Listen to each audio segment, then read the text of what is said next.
What up, guys? The Bench Buddies are back with our divisional round preview and picks. As always, Ethan joining me here to break down this week's four games. But we got to talk about Wild Card Weekend, and it was wild to say the least.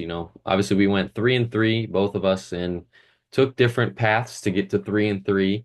Yep. Obviously, the only thing we really both missed on was that Chargers game. Looked good for a little bit in the first half, but then just fell apart. And same old Chargers. Baltimore beat up on Pittsburgh, Buffalo beat up on Denver, Green Bay decided to send everyone to the blue tent. And obviously that Tampa Washington game was fireworks. And then the Minnesota Rams game was just a big letdown from what we thought it would be. Yeah, and it's actually not the Super Bowl super wild card weekend anymore. They decided to change it, and it wasn't super at all. We had some pretty. We both went 3-3, so like you said, just overall not a very good weekend of games besides that Sunday night football, in my opinion. hmm So Yeah, and it shows kind of in our betting as well. 3-3, yeah, you went 4-2, better than what you have been doing. a lot better. Big The improvement. overs just cost you this week. Yeah, just the overs. I was getting both of us, honestly. We both missed those two overs, and we should have.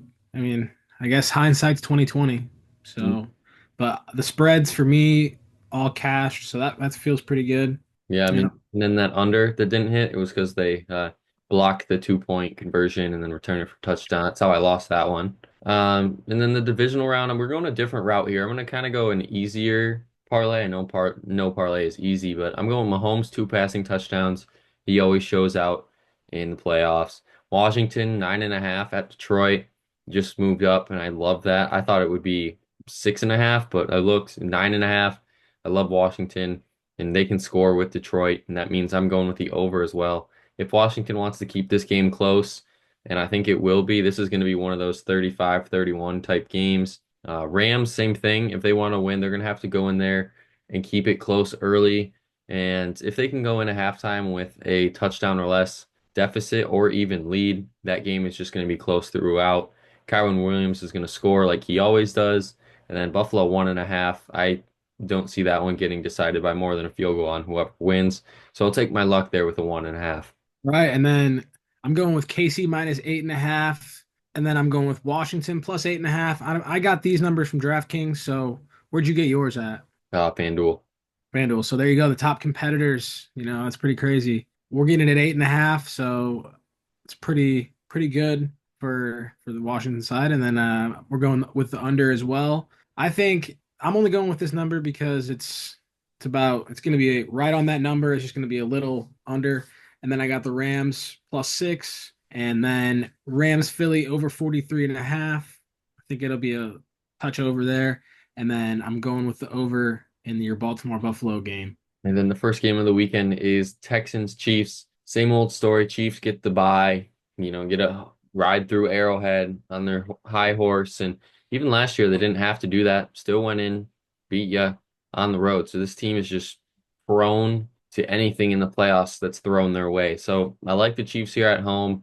I think they probably will cover, maybe with a late field goal to make it a two-possession game to win.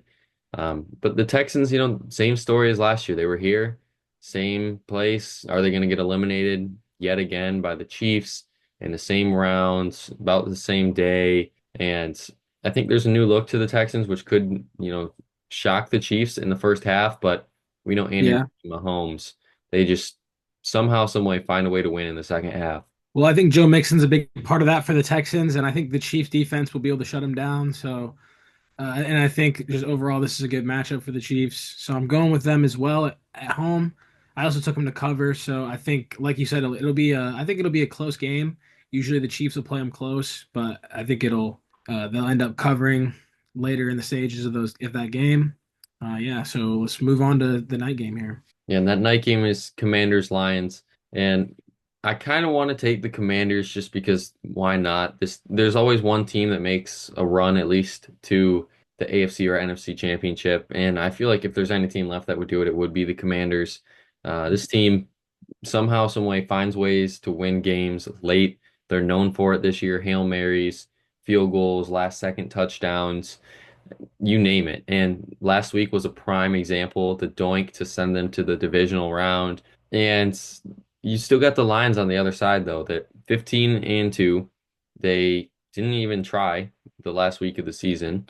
And I don't know, I just feel like if this is a year the Lions were not to just get to a Super Bowl, but to win a Super Bowl, it has to be this year because I don't want to say the window's closing, but when you're going to lose Aaron Glenn and Ben Johnson, both your coordinators that make this team go, probably to head coaching spots that are open right now, there is some pressure there. And I think, they're not going to feel it early, but I think later in games they might feel it. Yeah, I think in this game you had a lot of good points there, and I think in this game, I think the Commanders are going to keep it close, and I also wanted to take them just because they're you like you said, there's always a one of those teams, the Cinderella team. But I'm going to take the Lions. This is a safe pick. I think they've been playing good ball all year, and they can't let the amount of pressure that's on them right now is a lot, and I think they're going to answer the call. Usually, these Dan Campbell teams are going to answer it, so.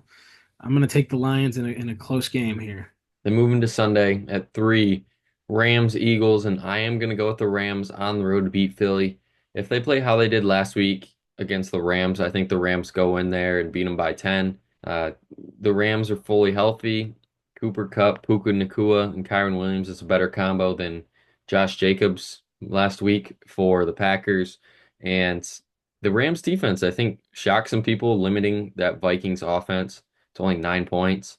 And if they can do that to the Vikings' high-flying offense, then if they can somehow find a way to shut down Saquon and make Hurts throw the ball consistently, I don't want to say he's going to have problems, but it's definitely going to be a lot harder for that Eagles team to win.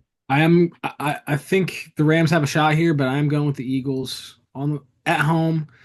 They've been, I'm going with the favorites here. It's pretty clear, but I just think the Eagles have been playing too good a ball, and I think they'll be able to run the ball all over this Rams defense, and I think they're going to be able to do what they want, even though the Rams have been playing better defensively as of late, and they have Stafford. I think if the Rams play conservative, which they have a tendency to do, I think the Eagles might win this one, which is what I think they're going to do. But the Rams, I mean, if they spread it out and let Stafford eat, I think it could be a really fun game. Then the last game of the week probably will be the best game of the week, at least on paper. Ravens, Bills, they made again. And, we saw it earlier this year. It was a great game. Now, this time in the playoffs, Buffalo, they have to get to the AFC Championship, but so do the Ravens. It feels like both these years would be a bust for them if they don't even get to the AFC Championship. And I think this is probably going to be the hardest game to pick throughout the whole year just Mhm. because of how big it is for both of these franchises. I'm going to go with Buffalo at home, though. I think Josh Allen and company, we saw it last week. Slow start, but then they really figured it out in the second half. And I think they're going to take that momentum into this game. And let's be honest, if you can stop the run game, and it's going to be very cold in this game, like 8 degrees and snowy. So if somehow, some way the Bills can stop Derrick Henry and Lamar on the ground, they are going to have problems through the air. Both these teams are. Mhm. So I like the Bills in that sense just because James Cook has been prone to running in this weather. I mean, we saw it, what, on Christmas against the Chiefs, was it? I think it was, or whenever they played the Chiefs. Uh, yeah, it wasn't on Christmas, but before that, Yeah, whenever that happened, that snow game, and, yeah. they ran wild in that one. And I think the Bills are more prepared for an environment like that. Yeah, I'm going with the Ravens here on the road. I mean, these teams met earlier in the year, and the Ravens stuck it to them. So I do like. I think that's gonna. I don't think obviously it's not gonna happen again. This is gonna be a game of the week type of game. I'm going with Lamar. Unfortunately, I do like Josh Allen and the Bills more. I'll be rooting for them, but I'm gonna take the Ravens. Part of good luck, but I don't know. We'll see. But this is one of the bigger coin flip games. Um, so you could make a strong argument either way. So Yeah, that's going to be it for this week's picks. Check back next week to see how we did. And obviously for the AFC and NFC Championship breakdown, where we'll go more in depth than we did this week just because there's only 2 games. But until the next time, the Bench Buddies are out.